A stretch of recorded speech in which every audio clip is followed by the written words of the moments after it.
Well, summer is supposed to be the busiest time of the year for Little Tokyo, but after a series of damaging demonstrations denouncing immigration enforcement, the community is really struggling to recover. NBC4's Tracey Leong explains how Little Tokyo is facing one of its toughest battles yet.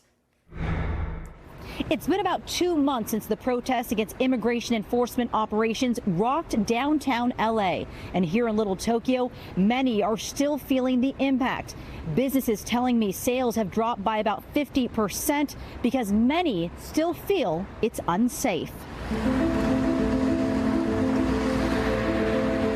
Little Tokyo is struggling to survive during what should be its busiest time of year is instead unusually quiet with fewer customers and visitors. We're just not seeing the same lines. We're seeing not the same level of hotel visitors. We're not seeing the same just people in stores. And I think that really speaks to the still ongoing perception locally and internationally of people feel unsure or unsafe about coming into the neighborhood. Little Tokyo Community Council Executive Director Kristen Fukushima says it all started after the protests in early June.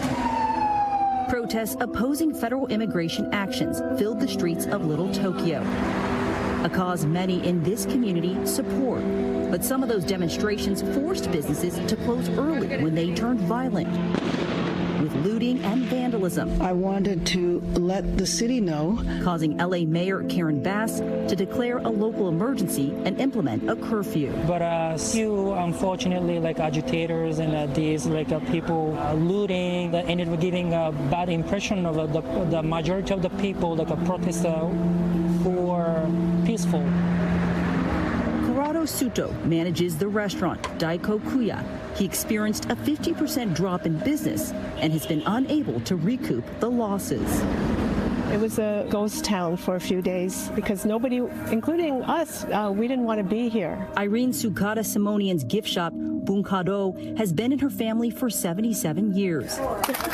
She's still recovering from the huge financial setback. 26 cents. Thank you. Thanks. Thank you. Thank you. Bye. My manager crunched the numbers for me, and there was a $50,000 hit just for the few days that we were impacted because I also chose to continue paying my employees.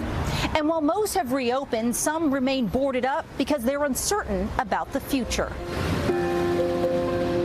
And this issue with immigration is still unknown. You know, it's not over yet. So that's kind of what keeps us on our toes a little bit. For now, the demonstrations may have stopped, but the fallout continues.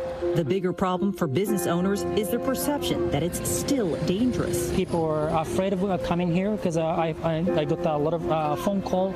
Is it safe to go there to dine in? The U.S. Small Business Administration approved disaster relief for downtown L.A., allowing small businesses to apply for up to $2 million in loans to support operating expenses such as payroll, rent, and utilities.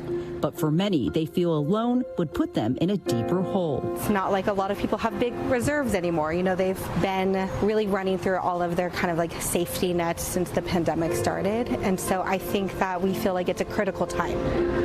Last year, Little Tokyo celebrated their 140th anniversary, a symbol of resilience built by generations who faced internment, displacement, and decades of hardship. We've been through a lot of thick and thin periods.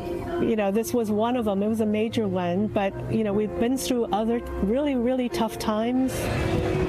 Little Tokyo is one of the oldest neighborhoods in LA and among the last remaining historic Japantowns in the U.S. Last year, it was named one of America's 11 most endangered historic places with threats from rising rents and development, and is constantly at risk of being lost with each new challenge it faces. We're only here because we fight for it, but if we all stop fighting for it, we're very quickly gone.